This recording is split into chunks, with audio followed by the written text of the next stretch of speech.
Woodrow Wilson was a transforming president. For good or bad, depending on your political leanings, he laid the groundwork for FDR's New Deal and America's involvement in the idea of internationalism, something above the nation state. Again, for good or bad, he transformed our domestic and international politics. He is our only president to have a PhD. Woodrow Wilson was born on December 28, 1856. His mother arrived in a hospital around midnight, so sometimes the birth date is given as the 29th of December. We'll just say close enough. He was born in Staunton, Virginia, and a little under 2 years later, his family moved to Augusta, and then to Columbia, South Carolina. His father was a minister, and they moved around for his job. He began college in North Carolina, but transferred to what today is called Princeton. He studied political philosophy and history, graduating in 1879. He attended the University School of Law in Charlottesville, Virginia. He passed the Georgia bar and practiced for less than a year. He hated the practice of law. Around the same time, he met Ellen Louise Axon in 1883 and eventually married, but they waited until he finished his studies. She also graduated from Art Students League in New York. He then went to Johns Hopkins University and studied history and political science, where he received his PhD in 1886. After teaching at a few universities with some good experiences and some bad, he wound up teaching at his alma mater, Princeton. He earned a stellar reputation and turned down several offers from other universities. In 1902, he was made president of Princeton University. It was around this time that he suffered his first stroke, and this seemed to change his personality. He seemed to become more divisive. He resigned his position in Princeton in 1910, and he ran for the governor of New Jersey. The political bosses in the Democratic Party saw Wilson as an unusual political candidate with great potential.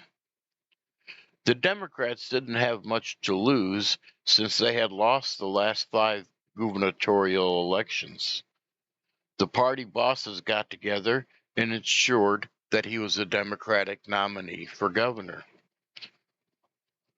Wilson easily won the election and tried to end corruption within New Jersey. He went with the primary system for elected officials to reduce the power of the party bosses, the same party bosses who got him elected. He was achieving many gains for workers, such as workmen's compensation, and he was beginning to get noticed nationally. When the Republicans gained control of the House, however, Wilson spent most of his time vetoing, and vetoing. He still managed to get some of the wanted legislation through, however, standards for factory working conditions, enforcement standards in education, and restricting child labor. In the 1912 presidential election, Wilson secured the nomination on the 46th ballot.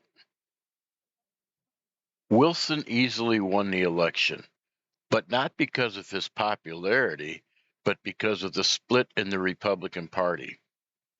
Roosevelt was angry that Taft was not following his policies, since he was instrumental in securing Taft as the Republican candidate in 1908. So Roosevelt ran for his own Progressive Party, or Bull Moose Party. Each candidate got less than 30% of the vote, but together it would have been over 50%, assuming all Bull Moose voters were Republicans. Big assumption since Roosevelt was kind of a different Republican. But Roosevelt won with only 42% of the popular vote, one of the lowest in history. But he won 435 of the 531 electoral votes, an electoral landslide. Wilson wanted the tariffs lowered, and he achieved that. Wilson saw tariffs as a tax and reduced the tariffs on all goods except luxury goods. He imposed a personal income tax on incomes over $3,000, about $60,000 in today's money. He raised the taxes and lien of the tariffs. He also created a Federal Reserve System controlled by 12 regional Federal Reserve banks and created a board to oversee them. He wanted banks to help, not control America. He also created the Federal Trade Commission to deal with unfair competition. Wilson attempted to get better laws against child labor, but the Supreme Court kept striking him down. When it came to foreign policy, he was against colonization and gave the Philippines more control over their system, but he did not attempt to grant it independence. The man that didn't like colonization, however, sent U.S. troops to South America, Honduras, Cuba, and Hawaii, to name a few places. He said he would send troops down there until they elected what he called good men. Wilson wanted to remain neutral during World War I. The Germans sank 3 of our merchant vessels, and Wilson claimed it was a mistake. Then the Germans sank the ocean liner Lusitania with almost 1,200 passengers on board, including 128 Americans. More Americans were killed on the high seas, and many, including former President Theodore Roosevelt, were outraged.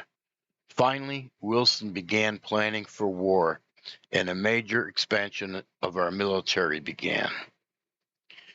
His wife died in 1914, and he remarried to Edith Broiling Galt in 1915. The election of 1916 saw Wilson easily win his party's nomination and face his Republican challenger, Charles Evan Hughes, a Supreme Court justice. Wilson campaigned for the 8-hour workday, amongst other benefits for workers, but his emphasis was keeping us out of the war. The race was close. Basically, California put him over the top, but he only won California by less than 4,000 votes. In the end, Wilson won 277 electoral votes, won 30 states, and 49.2% of the popular vote. Hughes won 254 electoral votes, won 18 states, and 46.1% of the popular vote. About a 600,000 vote difference among just under 18 million votes. In the meantime, the Germans went for a full blockade against Britain and began unrestricted submarine warfare. But a telegram between Germany and Mexico, called the Zimmermann Telegram, really made Americans angry. It proposed a military alliance with Mexico if the U.S. entered the war. We declared war on Germany on April 6, 1917, and later on the Austro-Hungarian Empire. Wilson had a 14-point program to end the war. Some of these points included territorial sovereignty for all nations, self-determination, and an organization to ensure this all happened. That organization would be called the League of Nations. The budget of the United States soared. It went from 1 billion to 19 billion, and a slew of new taxes were imposed. America helped in World War I, but we really didn't play a big role. We sort of came in after the fact. We lost about 120,000 men. Europe's death toll was almost 20 million.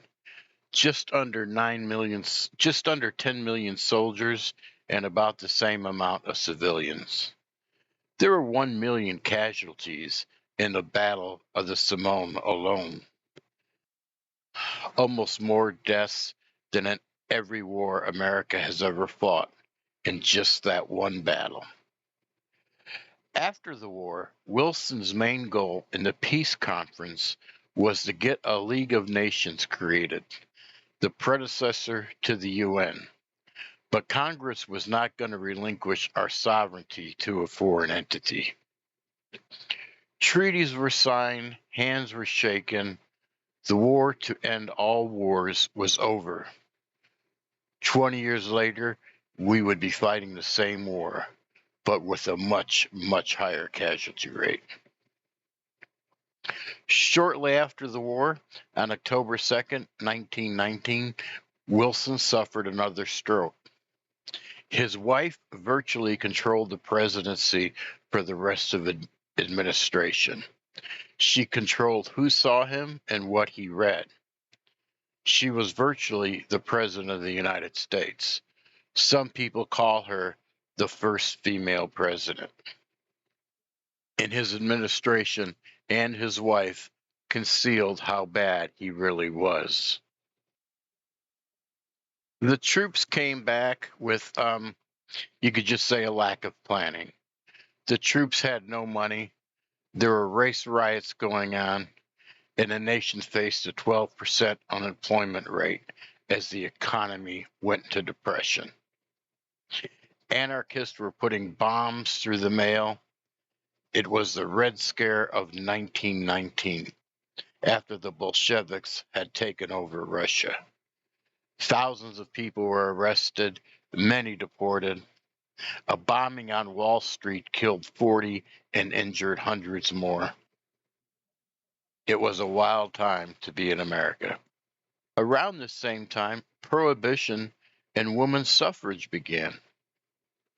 Despite being physically impaired, Wilson wanted a third term, but the Democrats refused this, and he didn't receive the nomination. Wilson was going to practice law after the presidency, but that lasted about a day, and he realized that he couldn't hardly even write anymore.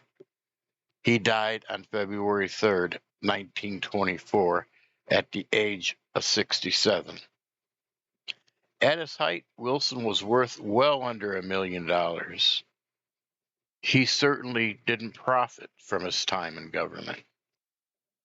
If you like this video, please subscribe and hit the like button. Thanks for listening.